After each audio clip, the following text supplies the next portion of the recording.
Hi అండి. అందరూ ఎలా ఉన్నారండి? బాగున్నారా? నేనైతే చాలా బాగున్నానండి. చూడండి, ఇగోండి ఈ ఆకు పొనగంటాకు అంటారండి. ఈ ఆకుని ఇదైతే మాకైతే ఫ్రెష్ దొరుకుతుందండి. మా ఊర్లో చాలా చాలా ఫేమస్ అనమాట. ఈ ఆకుకూర దొరకాలంటే సాధారణంగా ఎక్కడో కానీ దొరుకుతుంది, అందరికీ దొరకదండి.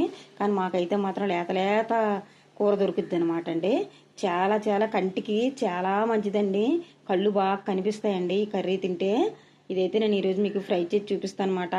ఇలా ఒక్కొక్కటి ఆకుల్లో తీసుకోవాలండి. మొత్తం ఏరేసుకున్నాక ఏ ఐటమ్స్ వేయాలో ఎలా చేయాలో అన్నది మళ్ళీ మీకు చూపిస్తానండి.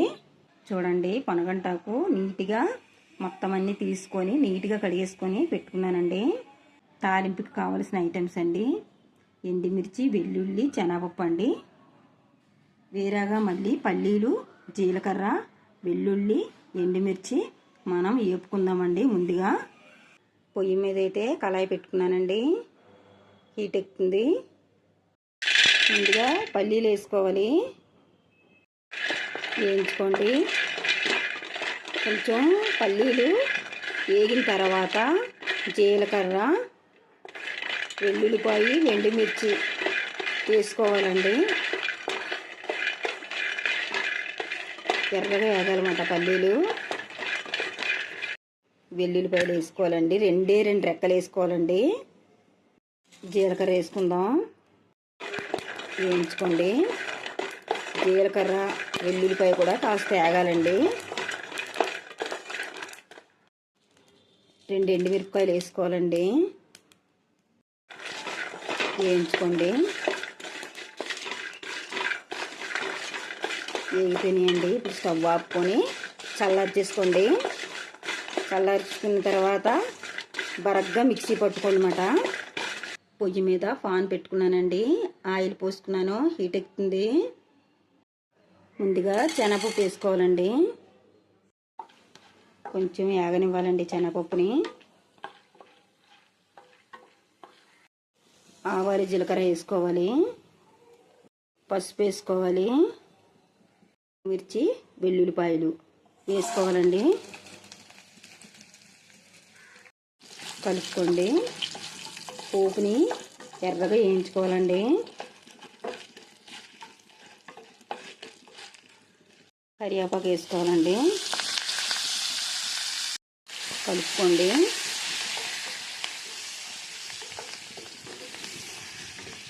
పోపు వేగిందండి. ఇప్పుడైతే పొనగంటాకు వేసుకుందాం. బాగా కలుపుకోండి.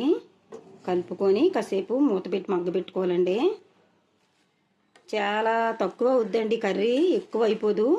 మనం ఎంత తీసుకున్నా ఓపిక మీద ఆకులన్నీ ఒలిసి పెట్టుకోవాలి, కానీ ఎంత అవ్వదండి.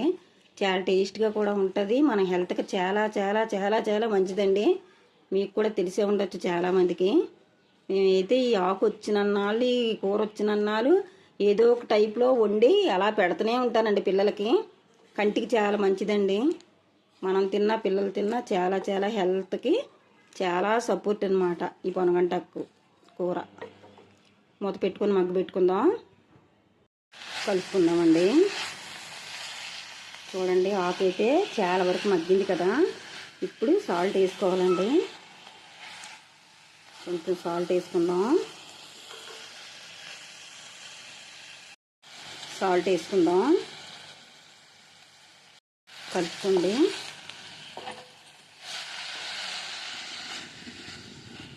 కలుపుకొని మళ్ళీ మూత పెట్టుకొని మగ్గబెట్టుకోండి.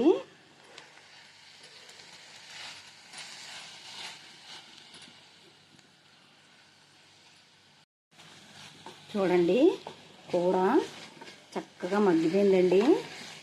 చూడండి, ఆయిల్ అయితే ఎలా స్ప్రెడ్ అవుతుందో. ఇలా స్ప్రెడ్ అయినంత వరకు చిన్న మంట మీద మగ్గబెట్టుకోవాలండి. కూర లేత కూర కాబట్టి అసలు ఏం లేదు, వేసిన వెంబటే మగ్గిపోయిందండి. గట్టిగా ఒక 5-6 నిమిషాల్లో 10 నిమిషాల్లో కూర అయితే మొత్తం రెడీ అయిపోయింది అనమాట. ఇందాక మీకు చూపించాను కదండి, పల్లీలు, ఎండుమిర్చి, జీలకర్ర, వెల్లుల్లి మొత్తం రోట్లో వేసుకొని దంచుకున్నానండి. చూసారా, ఇలా బరగ్గా దంచుకోవాలండి. చాలా చాలా టేస్ట్గా ఉంటుంది అనమాట. రోట్లో దంచుకున్న పొడి ఏదైనా సరే, ఏం చేసినా రోట్లో టేస్ట్గా ఉంటుందండి. ఇప్పుడైతే ఈ పొడిని వేసేసుకుందామండి. అండి ఒత్తినే తినేయచ్చండి కూర అయితే. పిల్లలకు కూడా చాలా ఇష్టంగా తినేస్తారండి ఇలా చేస్తే. చాలామందికి ఈ స్టైల్లో ఎలా చేస్తారో మీ స్టైల్లో నాకు తెలియదు, కానీ మేమైతే ఎప్పుడు పెడితే అప్పుడు ఇలాగే చేసేస్తుంటానండి నేను పొనగంటాకుని. కాసేపు మగ్గబెట్టుకోవాలన్నమాట. మూత పెట్టిన అవసరం లేదండి, వేగించుకోవాలి. మొత్తం కూర అంతటికి మనం వేసిన ఈ పల్లి పొడి మసాలా మొత్తం పట్టేయాలన్నమాట. ఎంతో టేస్ట్గా ఉండే పొనగంటాకు ఫ్రై అయితే రెడీ అయిపోయిందండి. చాలా టేస్ట్గా చాలా కమ్మగా ఉంటుందండి. ఎంతో హెల్త్కి మంచిది కాబట్టి మీరు కూడా ఈ స్టైల్లో చేసుకొని తినేసి నాకైతే కామెంట్స్ అయితే పెట్టండి.